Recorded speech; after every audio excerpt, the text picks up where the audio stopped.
When I first adopted Whiskers, I had no idea what I was getting into. She wasn't a kitten. She was already about a year old, a rescue cat who had lived on the streets.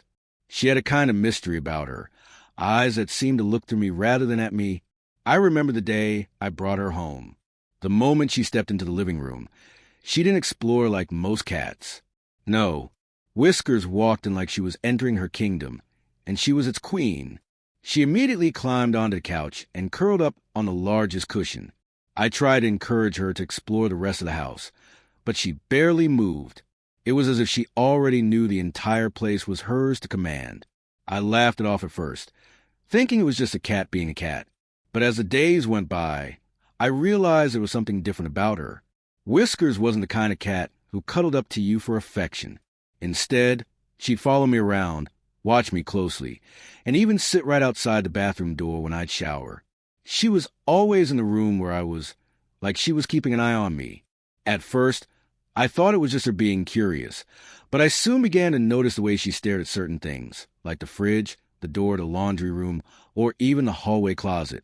Every now and then, she'd glance over her shoulder at me, as if waiting for me to give her permission to do something.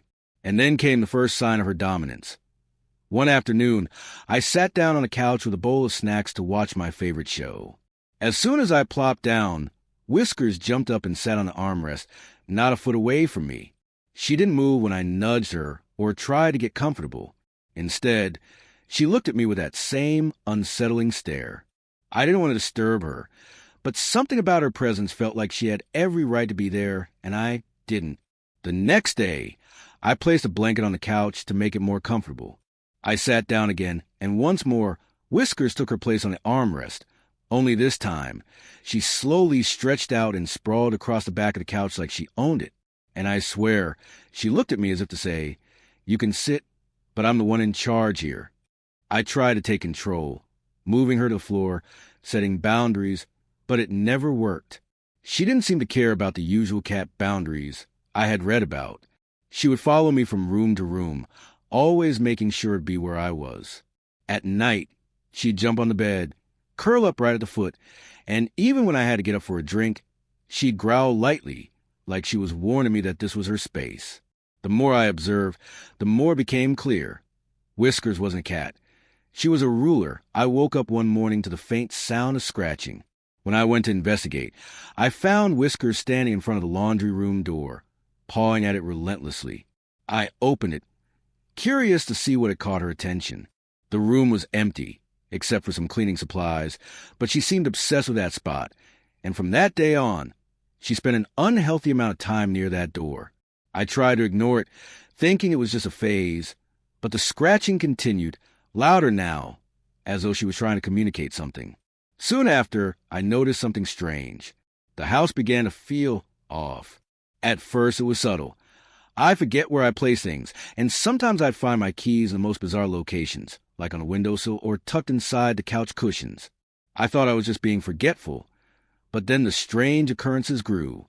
The fridge would randomly be left open, and the TV remote would disappear for days, only to show up in the strangest places, like under the dining table or even the bathroom. The eeriest part, though, was the silence.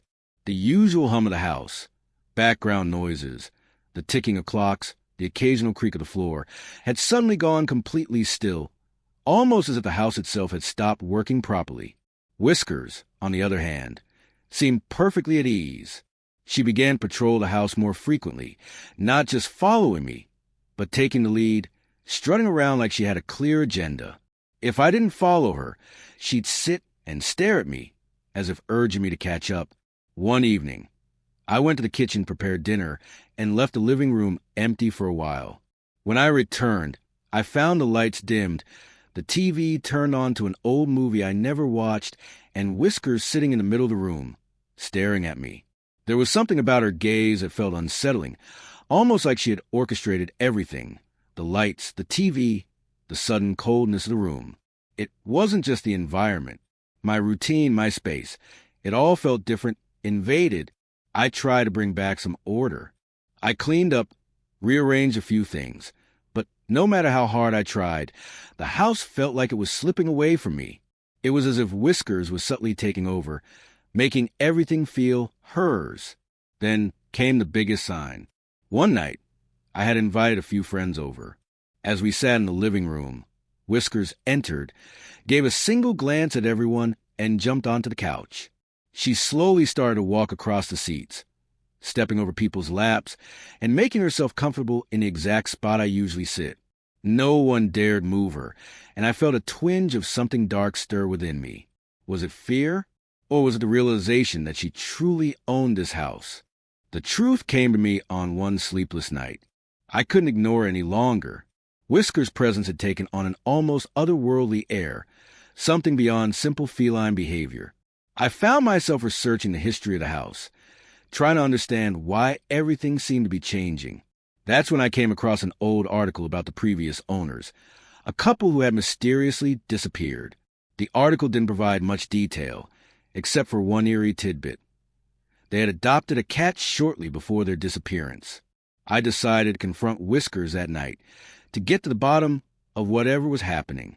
As I stood in front of her, I stared into her glowing eyes. It felt like time stopped. I saw something in her eyes that sent a chill down my spine. A depth, a knowledge, a knowing that no cat could possess. It was as if Whiskers wasn't just a cat. She wasn't a pet. She was something ancient. In that moment, I realized the truth. Whiskers wasn't just a rescue cat. She was a guardian, a being bound to this house, to the souls of the lost, and to the cycle of life and death. She had chosen me, or maybe it was fate, but the house was her domain. She had been here before, and she would be here long after I was gone. I stood there, feeling both awe and fear, as Whiskers slowly blinked at me, her eyes shimmering in the dim light. In her gaze, I could see the shadow of something ancient, a presence that had always existed in the house. And in that moment, I understood she did own the house in a way no one else could.